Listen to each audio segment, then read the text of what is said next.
아침 주의 전을 찾으신 여러분들에게 하나님의 은혜와 평강이 함께 하시기를 축복합니다. 옆에 분들 한번 바라보고 인사 나눴으면 좋겠는데요. 잘 오셨습니다. 하나님은 당신을 사랑하십니다. 네. 옆에 분들한테 이렇게 한번 인사 다시 했으면 좋겠습니다. 감사가 길입니다. 네. 한 번 더 감사의 길로 걸어갑시다. 예. 이렇게 옆에 사람이 쳐다보고 인사를 하면은 나는 어떻게 해야 돼요? 예, 맞장구를 쳐야지 돼요.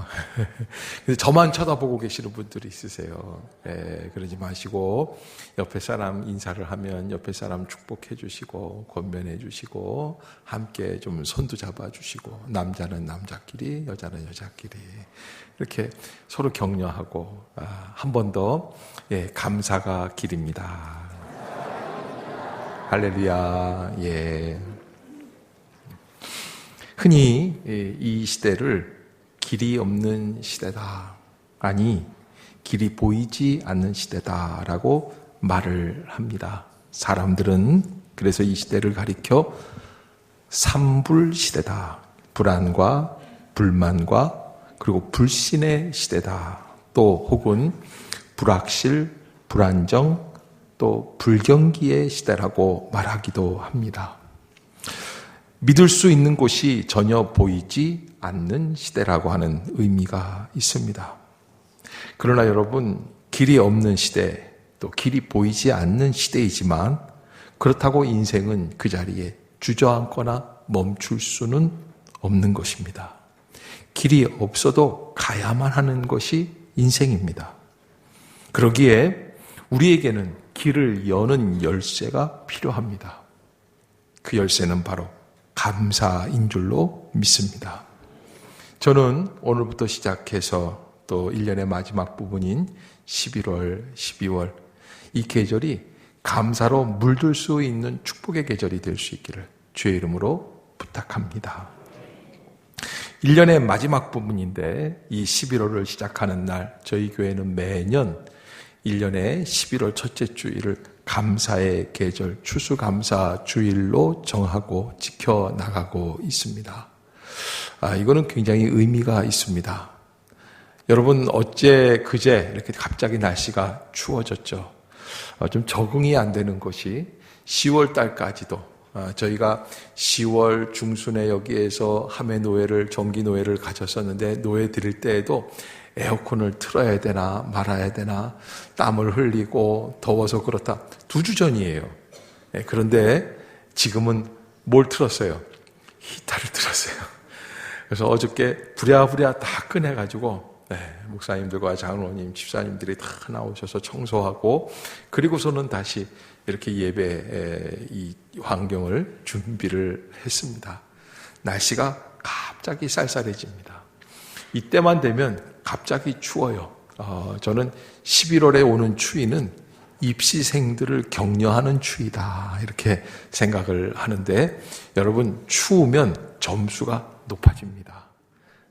정신을 바짝 차리기 때문에 그래요. 그러기에 여러분 우리가 하나님 앞에서 이 추위 속에서도 감사를 회복하고 감사의 길로 나갈 수 있는 우리 모두가 되시기를 주의 이름으로 부탁합니다. 우리는 길이 없는 길에서 길을 찾기 위해서 새로운 길을 열기 위해 쥐어짭니다. 회사에 가면 직장에서 서로 쥐어짭니다.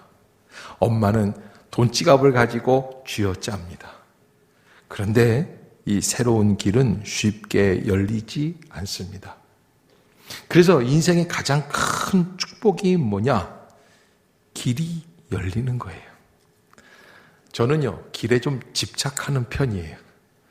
그래서 제 아내하고 저하고 어디 갈 때 이렇게 보면은 못 보던 길이 하나, 골목에 하나 있어요. 그러면 제가 그 길을 갈까요, 안 갈까요? 한번 가보는 거예요. 그럼 우리 집사람이 뭐라 그래요? 병이 도졌다고 그러고, 아니, 왜 이러냐고 그러고, 아니, 길이 없는 것 같은데. 그러다 보면요, 대부분 가다 보면 막다른 골목길에 이를 때가 있어요. 언젠가 한 번은 동부 이천동인가 한남동인가 그랬던 것 같아요. 이렇게 가는데, 아내를 태우고 가는데 또 길이 옆에 척 있어요. 아니나 달라요? 제가 한번 그쪽으로 휙 돌렸어요. 또 병이 도졌다고 그러고 빨리 돌이키라고 그러고. 우리 집사람은 원래 공식적으로 알고 있는 이정표가 없는 길, 그런 길로 가면 큰일 나는 줄 아는 사람이고, 나는 이정표 없는 길로 가려고 하는 사람이고, 그래서 그 길로 쭉 간. 아니나 달라 탁 막다른 골목길이 딱 와요. 그래 집사람이 그럴 줄 알았다고 그러고 이게 뭐냐고. 근데 조금 더 가보니까 길이 없는 줄 알았던 그 길인데 길이 있더라고요. 이야, 쾌재다. 여러분, 남들이 잘 됐다고 그러니까 별론가 봐요. 길이 없을 것 같은데 길이 열리는 것은 큰 축복입니다. 여러분, 길을 발견하는 것 같지만 사실은 길을 열어주실 수 있는 분은 사람이 아닙니다. 그 길은 하늘이 여셔야 열릴 수 있습니다. 요즘 같은 때에는 고3 자녀를 둔 엄마들이, 아빠들이 마음이 초조합니다. 요즘 애들은 왜 그렇게 자기들이 힘들고 어려운 거를 짜증으로 잘 내는지 모르겠어요. 우리 막내딸도 5살짜리인데 유치원만 가려고 그러면 나 지금 머리 아파 죽겠단 말이야. 5살짜리가 그러니까 뭐 애들이 오죽이나 잘하겠어요. 고3짜리들은 건들지도 못하잖아요. 그래서 산에는 산삼이고 집에서는 고3이라고 그러잖아요. 귀한 분들이라고. 그런데 그 마음을 열어주고 그 아이가 힘을 얻고 포기하지 않고 절망 중에서 소망을 얻을 수 있는 것, 엄마가 열 수가 없어요. 하나님이 그 아이의 마음을 열어주셔야 될 줄로 믿습니다. 길이 없어 보이는 그 자리에 하나님의 능력의 역사가 나타나면서 새로운 길을 열어주시는 하나님의 은혜를 체험하는 축복이 있기를 주의 이름으로 부탁합니다. 어린 시절에 보았던 사운드 오브 뮤직이라고 하는 영화가 생각이 나요. 그 영화에 보면 마리아라고 하는 도는 도라지 할 때도 레는 레몬 주스에, 웃기죠? 제가 이렇게 하니까. 그 도레미송 불렀던 그 마리아라고 하는 영화 배우가 수녀원 출신인데 어느 부잣집 장교 집안에 이 가외교사로 들어가지 않습니까? 애들은 안 가리키고 그 아빠들이랑 눈이 맞아가지고서는 결혼을 하고 애 엄마가 돼가지고 애들 다 이끌고 그리고선 스위스 국경을 넘어서 독일 군들이 쫓아오는 가운데 넘어갑니다. 도망가다가 길이 안 보이고 길이 없으니까 수녀원으로 들어가요. 자기가 살던 수녀원으로. 수녀원에 딱 들어가서 원장님께 숨겨달라고 그러니까 수녀원 지하에, 이 수녀원이나 성당 지하에는 무덤이 있거든요. 이런 무덤에 들어가서 숨어있게 딱 하는데 독일 군들이 거기까지 쫓아오니까 일로 들어갔다가 독일 군들이 일로 쫓아오니까 일로 나왔어요. 그래서 일로 나와가지고 원장님한테 우리 어떻게 하면 좋으냐 그랬더니 원장님이 센스가 있어요. 이분이 치마폭에다가 이렇게 물 감추다가 이렇게 쫙 보여주는데 독일군 장교가 타고 쫓아온 차 엔진을 뜯어버렸어요.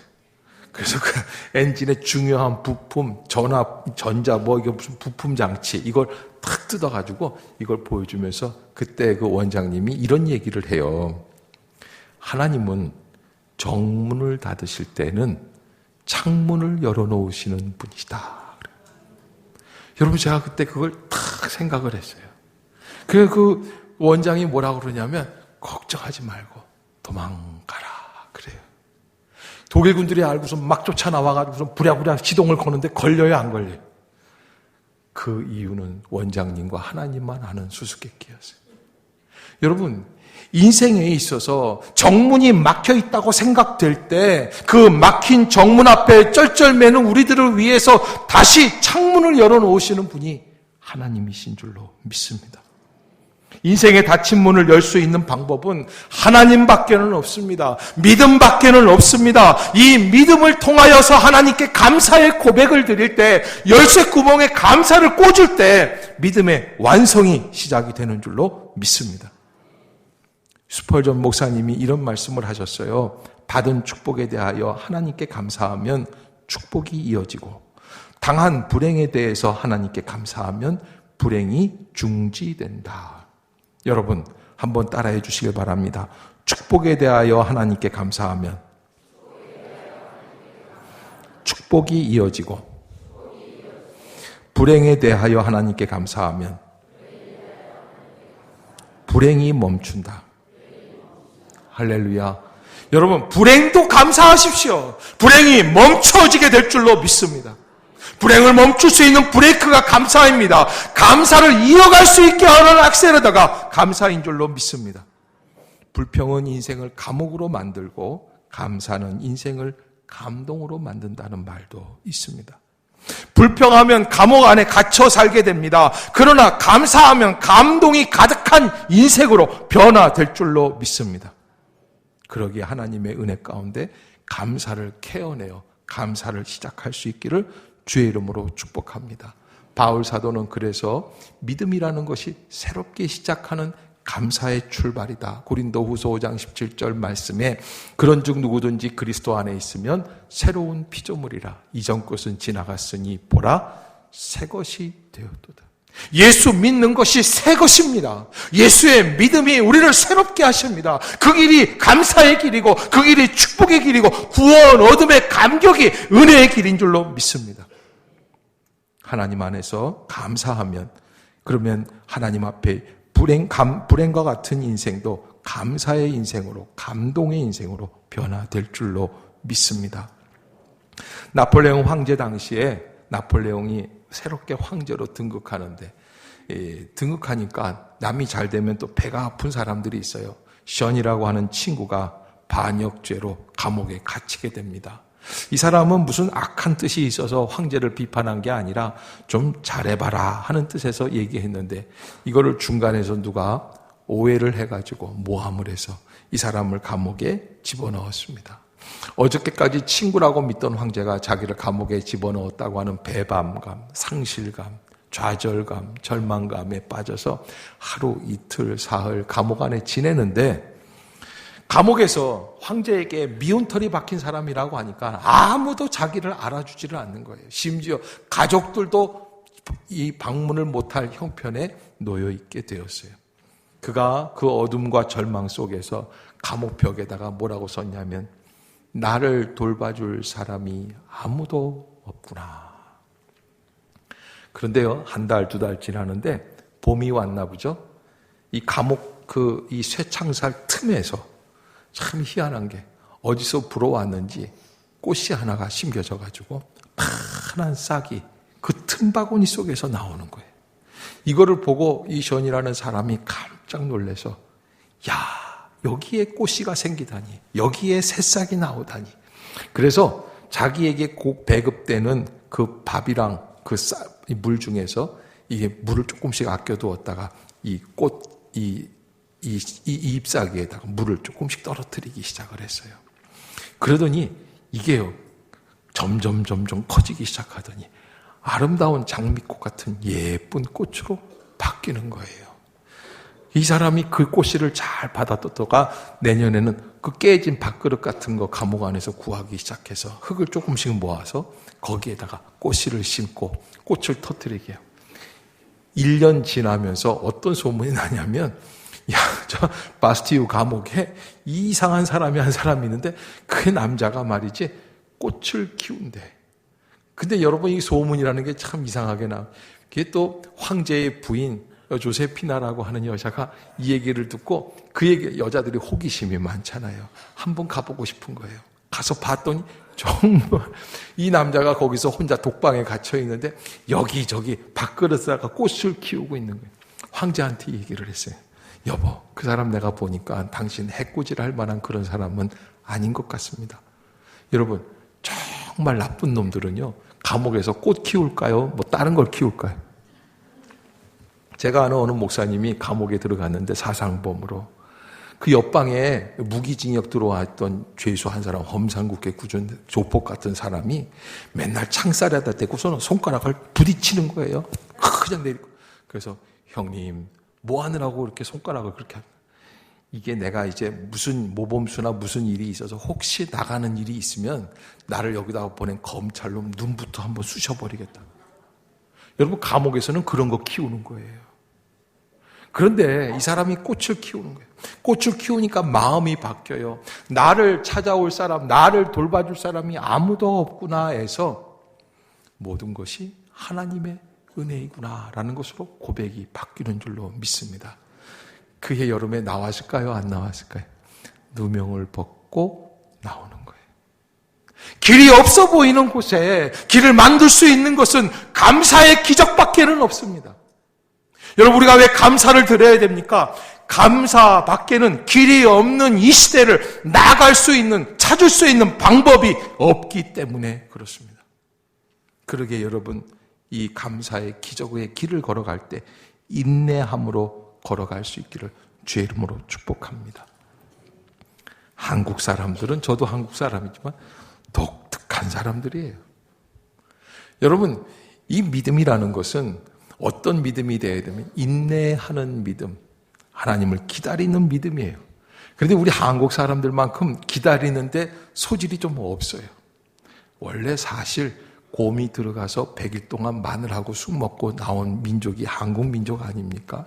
그런데 어떻게 바뀌었는지 요즘은 말이죠. 저도요, 커피 자판기에서 밀크 커피를 탁 누른 다음에 그럼 컵이 툭 떨어져가지고, 그래서 컵 위로 커피 가루가 쫙 쏟아지고 물이 쫙 부어지고 물이 쫙 나오는데, 그 물이 나올 때 벌써 마음이 못 기다려요. 어떻게 해요? 손을 집어넣어요. 어떤 사람들은 손 집어넣었다가 물 튀어가지고 뜨거 하는 사람들도 있어요.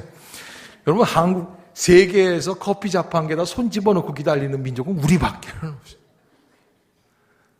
사탕 먹을 때 저도 그렇게 먹는데, 사탕 먹을 때 사탕 씹어 먹는 사람들. 이게 외국 사람들은, 이게 남자 어른들도요, 스틱 캔디 있잖아요. 그 막대기 달린 거. 이걸 줄줄 빠는데 우리는 어떻게 해요?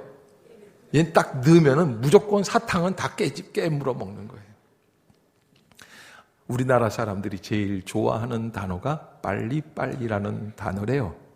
그래서 외국의 호텔 직원들이, 한국 사람들이 가면은 들어갈 때, 여러분 관광 가서도 빨리빨리 가자는 거예요. 네, 빨리빨리 그러면 한국 사람인 줄 딱 안다는 거예요. 여러분, 우리가 이 하나님 안에서 진정한 믿음의 사람이라고 하면 빨리빨리 서두르는 것보다는 이 감사의 기적은 인내함으로 기다려야 될 줄로 믿습니다. 그때 무슨 일이 일어나냐면 반전의 역사가 이루어지는 줄로 믿습니다.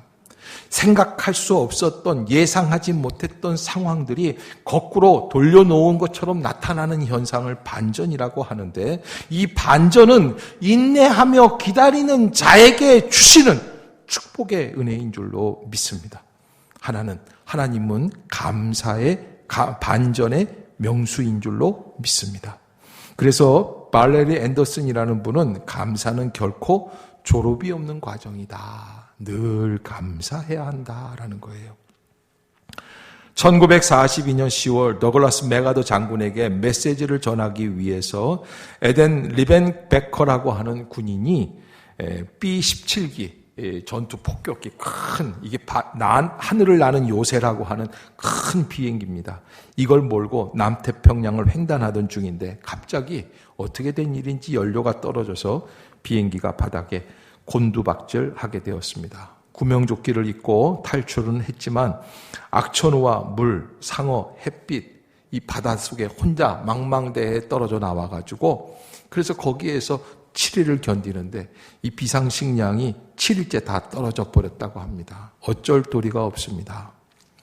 무인도 하나라도 좀 나온다면 기적일 텐데 아무것도 보이지 않는 그 망망대해에서 마지막 끼니를 때웠어요. 마지막이라고 하니까는 눈물이 나요.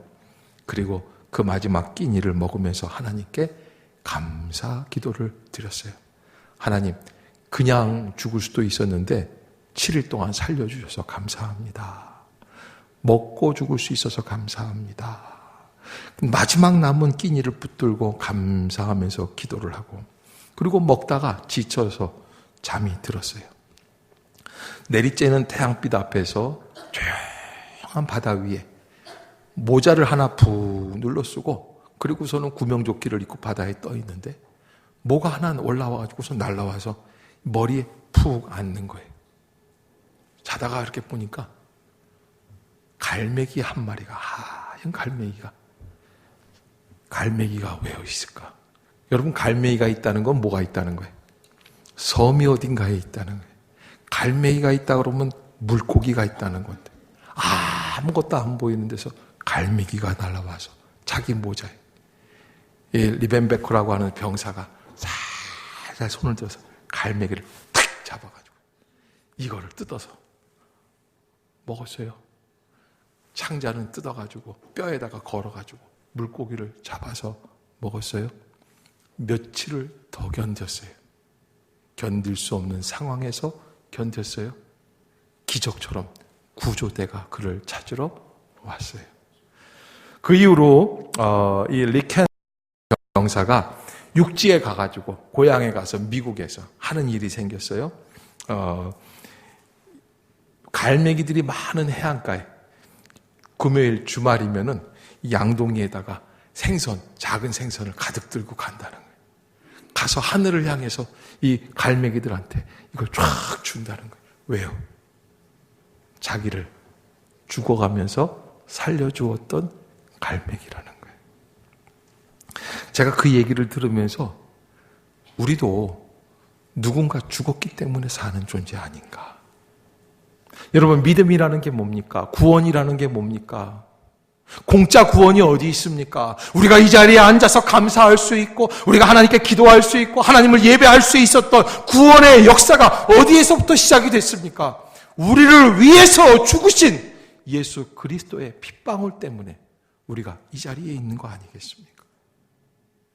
그러기에 우리는 주님 앞에 다시 감사하며 나아가야 할 줄로 믿습니다. 그럴 때 하나님께서는 우리에게 진정한 감사의 축복, 무슨 축복입니까? 최후의 승자가 되게 해 주시는 줄로 믿습니다. 여러분, 이 베이커라고 하는 목사님이 감사요법, Thank You Therapy라고 하는 책을 쓰셨어요. 그분이 이런 얘기를 해요. 감사는 환경을 변화시키지는 못합니다.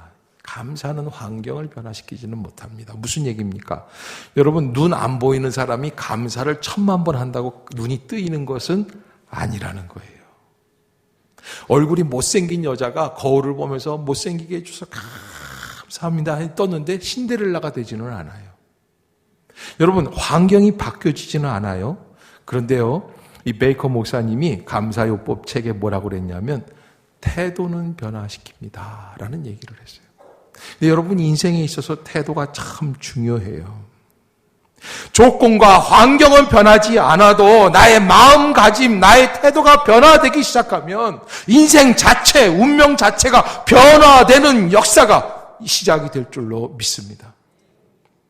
아무리 장애를 가진 사람이 하나님께 감사해서 정상인이 되지 않는다고 해도, 그러나 정상인 이상의 행복을 누리는 인생이 된다면 그는 하나님 앞에서 최후의 승자가 될 수 있는 것입니다.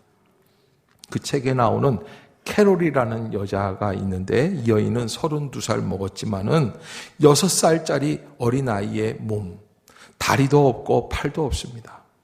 그녀는 인생을 누구보다도 밝게 살아가고 있습니다. 어떻게 이런 몸으로 그런 밝은 인생을 살 수 있습니까? 작가가 물으니까 그 여인이 이런 대답을 했습니다. 하나님께서 내게 이런 몸으로 태어나게 하셨다는 것을 허락하신 것은 분명한 이유가 있을 것입니다. 내가 이것을 깨닫게 되었습니다. 그러자 불평과 원망이 사라지고 하나님을 찬양하고 감사할 수 있었습니다. 그 감사가 내 인생을 새롭게 살게 해 주었습니다. 여러분, 나의 장애를 바꾸지는 못하더라도 장애를 주신 하나님께서 이유가 있어서 나에게 이러한 길을 열어주시고, 이 장애도 분명히 이기고 나갈 수 있을 걸 허락해 주신다고 하는 것을 믿는다면 장애는 더 이상 장애가 아닙니다. 축복의 길인 줄로 믿습니다.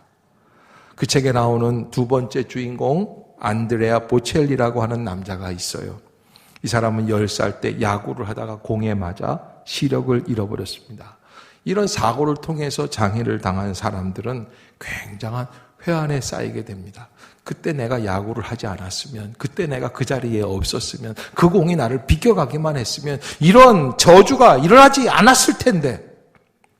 그러나 이 보첼리라는 남자는 시력을 잃은 것에 슬퍼하는 데는 일주일이면 충분했습니다. 그러나 슬픔을 이길 수 있었고 상황을 인정하고 받아들일 수 있는 것, 이것은 주님을 향한 감사 때문에 가능하였습니다. 여러분, 아무리 슬퍼해도 그 슬픔으로 그 모든 장애를 극복하기는 어렵습니다. 그러나 하나님께 감사할 때 그 환경을 극복하게 될 수 있었다는 겁니다. 다행히 이 청년은 시력을 잃고 난 뒤에 더욱 열심히 공부를 하게 되었대요. 안 보이니까 더 집중해서 공부한 거예요. 결국에는 그는 변호사가 되었다고 합니다. 그런데 변호사가 된 뒤로 그것으로 끝나는 게 아니에요. 이 보첼리라는 사람이 사실은 노래가 너무 하고 싶어요. 그래서 변호사 된 것으로 만족을 하지 않고 사무실에서 퇴근한 다음에는 꼭 카페에 가서 노래를 부르기 시작을 했대요. 그래서 나중에는 세계적인 성악가가 되게 되었다고 합니다. 여러분, 감사는 환경을 변화시킬 수는 없습니다. 그러나 나의 마음가짐을 변화시킵니다.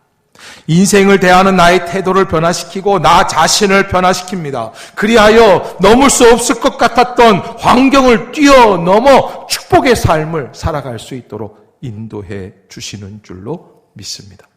저는 성경 가운데 나오는 많은 감사가 있지만 욥기 1장에 나오는 욥의 감사, 여러분 욥은 당대 최고 의인이며 또한 부유한 사람, 대표적인 부자였습니다.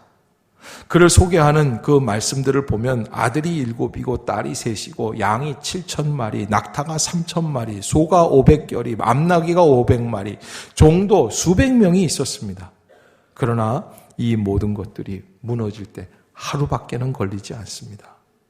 스바의 군대들이 쳐주러 와서 자녀들을 쳐 죽여버리고 양과 종들은 하늘에서 불이 떨어져서 살라버리고 갈대아 사람들이 급습하여 자기의 재산을 다 빼앗아 갑니다. 하루아침에 사라진 욥의 축복의 조건들이었습니다.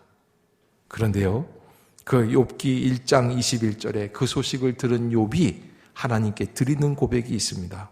이르되 내가 모태에서 알몸으로 나와 싸운즉 또한 알몸이 그리로 돌아가올지라. 주신 이도 여호와시요 거두신 이도 여호와시오니 여호와의 이름이 찬송을 받으실지니이다. 아멘. 그렇습니다. 여러분, 길이 없는 자리에서, 길이 보이지 않는 자리에서, 뛰어넘을 수 없는 절망의 자리에서 감사로 다시 시작합시다.